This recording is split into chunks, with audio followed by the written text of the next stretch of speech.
Introduction. Welcome back to the channel, everyone. Let's get right into the next chapter of our chronological journey through the X-Men universe. Last time around, we saw Beast cure Mimic, dug into the traumatic early years of Darwin, Sway, and Vulcan, and watched Magneto fight the Avengers and Defenders before getting turned into an infant. We also saw Sabretooth spark his bitter, century-long rivalry with Wolverine. Now, we are catching up with Wolverine once again as he makes his proper debut tangling with the Hulk in the Canadian wilderness. Before we jump to a few different spots in the timeline to witness the secret origins of two major mutant figures. Part 1: The Incredible Hulk number 180, 1974. We kick things off with The Incredible Hulk number 180. Before we dive into the action, we need to meet a brand new threat. The Wendigo is a tragic and terrifying force of nature in the Marvel Universe.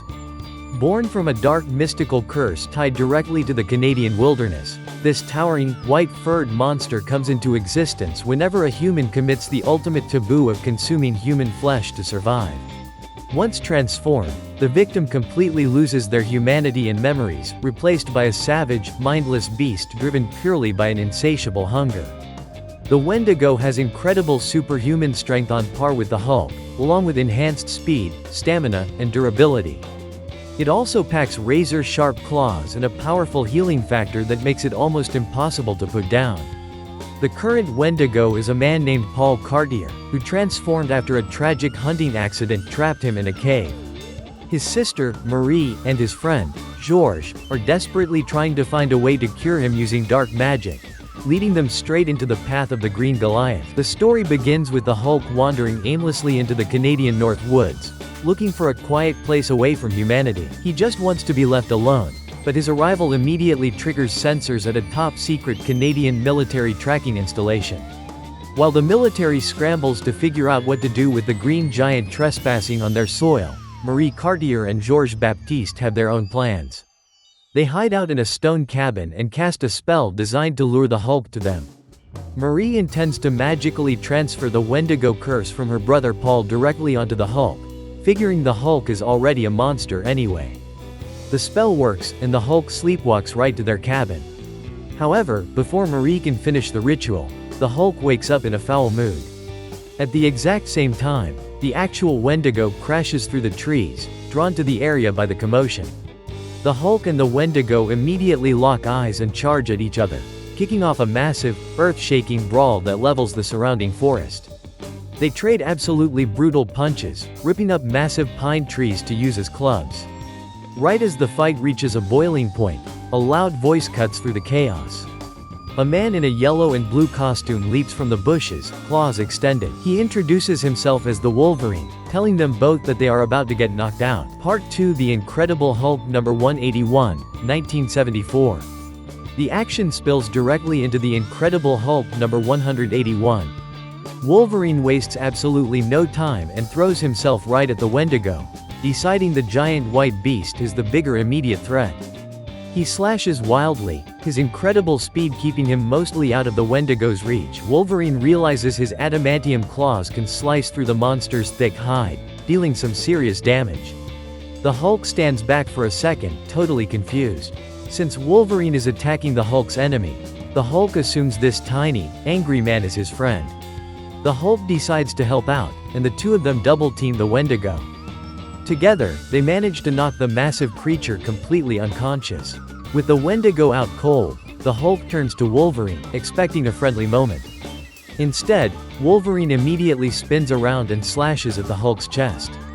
Wolverine makes it clear he has orders from the Canadian government to take the Hulk down, and he doesn't care who he has to fight to do it. The Hulk is furious about the betrayal, and the two start tearing into each other. Wolverine finds out the hard way that the Hulk's green skin is a lot tougher to pierce than the Wendigo's fur. Meanwhile, back at the cabin, Marie and Georges drag the unconscious Wendigo inside. Marie prepares to cast the spell to push the curse onto the Hulk while he is distracted fighting Wolverine. Georges watches her work, but his conscience starts eating away at him. He realizes that condemning Bruce Banner to live as a mindless, cannibalistic monster is just flat-out evil, no matter how much they want to save Paul. Unable to talk Marie out of it, Georges takes matters into his own hands. He sneaks into the magic circle and takes the brunt of the spell himself. When Marie turns around, she is horrified to see her brother Paul fully restored to his human form, but George is completely gone. A new Wendigo bursts out of the cabin, howling into the woods, leaving Marie to deal with the horrible cost of her brother's freedom. Part 3: The Incredible Hulk number 182, 1974. Moving over to The Incredible Hulk number 182, we catch the tail end of this massive woodland brawl. Wolverine and the Hulk are still going at it, tearing up the landscape and throwing each other around. Suddenly, a voice crackles over Wolverine's communication earpiece. His commanders at the military base inform him that his allotted 6 hours for this capture mission have completely expired. Wolverine is highly annoyed by the interruption. He yells back at his commanding officer, arguing that they expected him to bring in the Hulk single-handedly and that 6 hours was a ridiculous time limit for a fight of this scale. Despite his clear desire to stay and finish the fight, Wolverine has strict orders to pull back. He reluctantly disengages from the Hulk, telling the Green Giant that he got lucky this time, and heads back to his base. With Wolverine officially off the board, the Canadian military decides they have to handle the problem themselves. Since physical force obviously won't work, they send in a specialized squad equipped with heavy chemical weapons. The soldiers surround the Hulk and completely blanket the area in a thick knockout gas. The Hulk tries to fight through it, coughing and swinging blindly, but the fumes are too overwhelming even for him. He stumbles around, his vision blurring, as the gas slowly forces his massive body to shut down. Even though Wolverine's first appearance ends with a forced retreat, his fearless attitude and willingness to take on the strongest creature on Earth make a massive impression, perfectly setting the stage for his eventual recruitment into the X-Men. Part 4: X-Men Deadly Genesis number 5, 2006. Next up is X-Men Deadly Genesis number 5, specifically the backup story. Here we get an early look at a brand new character. Emma Frost is a powerful mutant telepath who eventually becomes one of the most central figures in the entire X-Men universe. In these early days, she is a cynical, tough, and independent young woman surviving on her own by using her powers to manipulate people and steal their money. She is highly intelligent and has a sharp, biting wit that she uses as a defense mechanism. Her primary mutation grants her high-level telepathic abilities, allowing her to read minds, project thoughts, and even alter memories. Later in life, she develops a secondary mutation that lets her turn her entire body into organic diamond, granting her superhuman strength and near invulnerability. Though she starts her journey walking a dark path as the White Queen of the Hellfire Club, Emma's story is incredibly complex, eventually leading her to become a dedicated teacher to new generations of mutants and a core leader of the X-Men. The story flashes back to a time before the all-new, all-different X-Men team was formed. Professor Charles Xavier and Moira McTaggart track Emma down to the Hellfire Club in New York City. Emma is currently working there as a dancer, using her telepathy to easily fleece rich, unsuspecting patrons out of their cash. Xavier and Moira sit at a table, and Charles uses his powers to freeze the entire room, stopping time around them so they can talk privately. He introduces himself to Emma and explains that they know she is a mutant. He offers to help her find a better life where she doesn't have to hide who she really is. Emma is immediately defensive. She doesn't want their help and accuses Xavier of trying to manipulate her into joining some weird mutant crusade. Before Xavier can convince her, he senses a massive psychic pushback. The leaders of the Hellfire Club, who wear special technology to shield their minds, realize there is a telepathic intruder in their building. Xavier quickly realizes the situation is way too dangerous, and they have to get out of there immediately.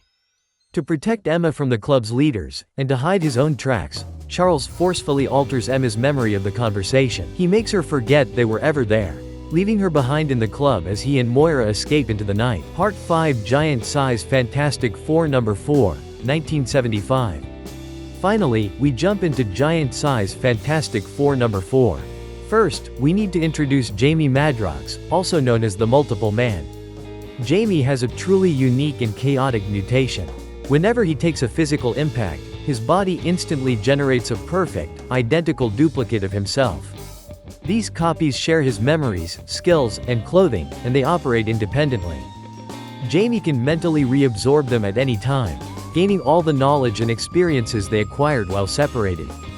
Born with his powers already fully active, Jamie was given a specialized containment suit by a doctor to help keep his abilities in check, allowing him to live an isolated life on a farm. As he gets older, his powers become a lot more volatile.